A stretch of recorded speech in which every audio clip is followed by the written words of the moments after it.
Somos vossos filhos, somos vossos maridos e crescemos em famílias normais. Essa citação é na verdade de Ted Bundy, o homem que, com sua aparência inofensiva e simpática, envolveu inúmeras jovens mulheres e em apenas 4 anos tirou pelo menos 30 dessas vidas de maneira cruel.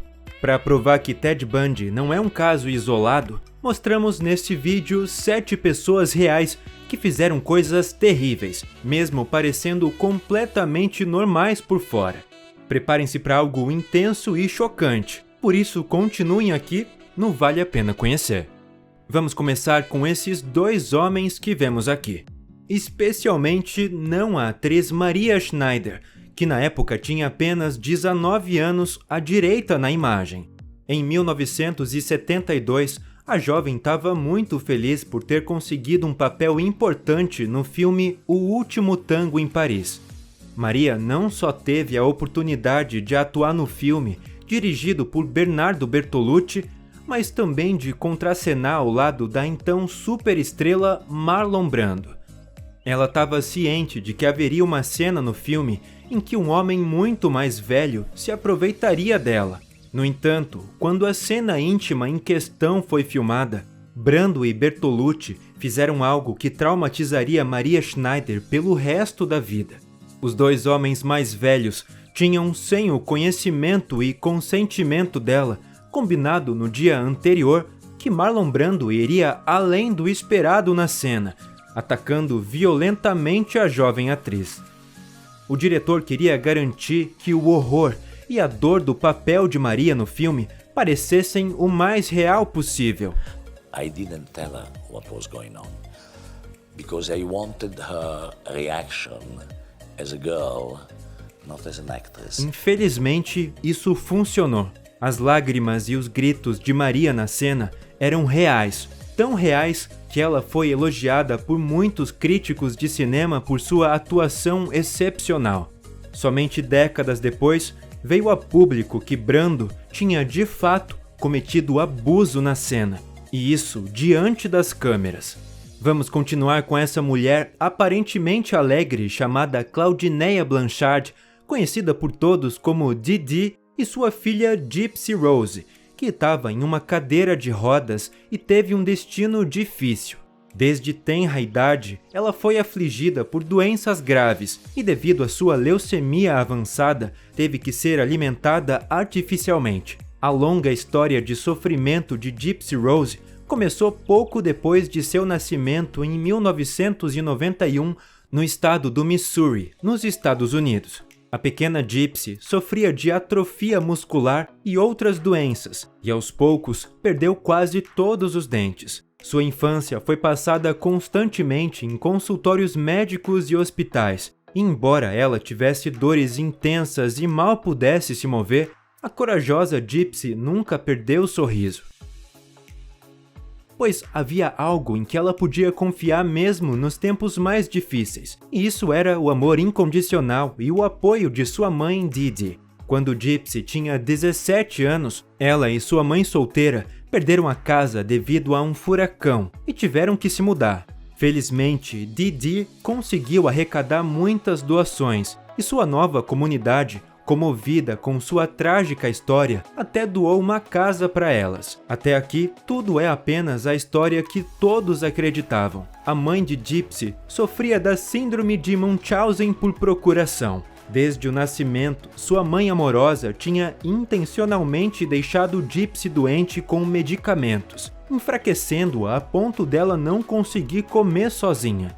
Ela frequentemente amarrava Gypsy em casa e a educava ao longo de décadas para que ela não conhecesse nada além do cruel mundo de aparências que sua mãe havia construído de propósito. Somente aos 23 anos, Gypsy finalmente se atreveu a se rebelar e fez isso convencendo um assassino contratado que ela conheceu pela internet a se livrar de seu problema, ou seja, sua mãe. Em uma noite, ela o deixou entrar em casa, se trancou no banheiro e não se levantou, mesmo quando sua mãe, com sua última força de vida, gritava por ela repetidamente. Depois dessas pessoas cruéis, queremos esclarecer que no mundo real, muitas vezes não há preto e branco, não apenas bom e ruim como no cinema. Pois mesmo quando se faz algo bom, pode-se ao mesmo tempo fazer algo terrível. Isso é comprovado pelo caso do americano Robert O'Neill. O soldado dos Estados Unidos foi aquele que, com sua unidade especial, rastreou e finalmente eliminou Osama Bin Laden, o ex-líder da Al-Qaeda. Provavelmente, a maioria das pessoas acredita que não foi cruel eliminar Osama Bin Laden, mas sim algo extremamente necessário. No entanto, um detalhe na situação lança uma nova luz a tudo. Quando O'Neill puxou o gatilho, o filho de 2 anos de Bin Laden estava na mesma sala e teve que testemunhar tudo. Robert O'Neill disse mais tarde que, como soldado, sabia que estava fazendo o correto, mas como pai, achou a situação terrível. Nessa ocasião, gostaríamos que nos dissessem nos comentários se acham que até mesmo pessoas boas às vezes podem ser forçadas a tomar decisões cruéis, ou para vocês, elas deixam de ser boas pessoas. Estamos curiosos. Continuamos com um homem cujos olhos você está vendo agora e que sua esposa e filhos sempre conheceram apenas como um pai amoroso. O brasileiro Júlio Santana nasceu no meio dos anos 50 em condições simples na região amazônica e passou grande parte de sua infância pescando, caçando animais, sonhando em ter um bom emprego no futuro e escapar da pobreza de sua cidade natal. No entanto, a realidade foi completamente diferente. Tudo começou em 1971, quando o brasileiro tinha apenas 17 anos. Seu tio revelou a ele que era um assassino de aluguel e pediu ao jovem, que era um caçador habilidoso desde a infância, para fazer um trabalho para ele. Inicialmente, Júlio Santana recusou e não queria ter nada a ver com o negócio sujo de seu tio. Depois de convencê-lo de que a vítima morreria de qualquer maneira, pois alguém mais o substituiria, ele acabou cometendo o crime. No entanto, esse não seria seu único trabalho. Muito pelo contrário. Na verdade, o jovem entrou nos negócios de seu tio e trabalhou como assassino de aluguel por mais de 30 anos sob o codinome de Pistoleiro. Quem ele tinha que matar em seus trabalhos era completamente irrelevante para o brasileiro. Na verdade, ele matou pobres vendedores endividados da mesma forma que criminosos, advogados ou padres. Para cada vítima, ele só precisava de um tiro. Depois de 3 décadas em que matar era sua rotina diária, o pistoleiro se aposentou após a vítima número 492. Hoje, ele vive com o dinheiro dessa época e com o cultivo de vegetais em uma pequena fazenda tranquila com sua esposa e 2 filhos, acreditando firmemente que Deus já o perdoou por seus atos. Seus vizinhos e até mesmo seu filho e filha acreditam até hoje que seu pai trabalhou como policial e se aposentou há alguns anos. Júlio Santana, que obviamente tem outro nome na vida real, confiou sua história de vida completa apenas a um jornalista, que a publicou como um livro. Enquanto Júlio Santana viu inúmeras pessoas morrerem, os falecidos chegam ao necrotério já mortos. No entanto, isso não os protege de crueldades, como provaram 3 funcionários de uma funerária em Hamburgo em 2005.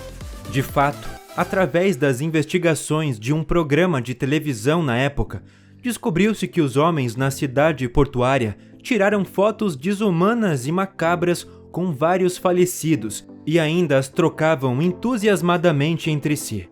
Eles próprios apareciam nas terríveis fotos, rindo e fazendo gestos obscenos. No entanto, esse não é o único caso em que um agente funerário ou seus funcionários fizeram algo cruel com os corpos confiados a eles. Em 2022, o caso de um agente funerário da Inglaterra se tornou mundialmente conhecido. Em um fórum ilegal da internet, ele ofereceu a um homem completamente desconhecido acesso aos corpos dos falecidos. O homem a quem ele ofereceu isso tinha certas fantasias que não podemos descrever mais detalhadamente aqui. Para esse crime, o agente funerário recebeu pagamento com substâncias ilegais e se tornou culpado não apenas de perturbar a paz dos mortos, mas também de tráfico de substâncias controladas, perdendo sua licença profissional.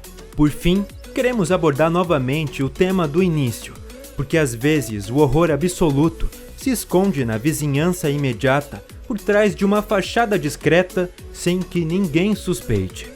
Foi assim em 2005 no caso de Sabine H., de 39 anos, de Brandemburgo. Na época, os investigadores encontraram pequenos ossos em um vaso de flores da mulher do estado alemão. Quando foi confirmado que os ossos deveriam pertencer a crianças, a fachada intocada e cuidadosamente mantida pela mulher, de repente desabou. No total, foram encontrados 9 esqueletos pequenos enterrados em sua casa e nos arredores. Descobriu-se mais tarde que Sabine H. tinha ficado grávida 9 vezes ao longo dos anos e todos os bebês nasceram vivos. O mais chocante é que Sabine afirmou mais tarde que ficou feliz com cada criança.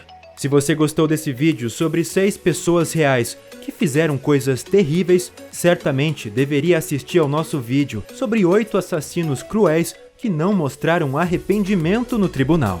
Até a próxima, aqui no Vale a Pena Conhecer.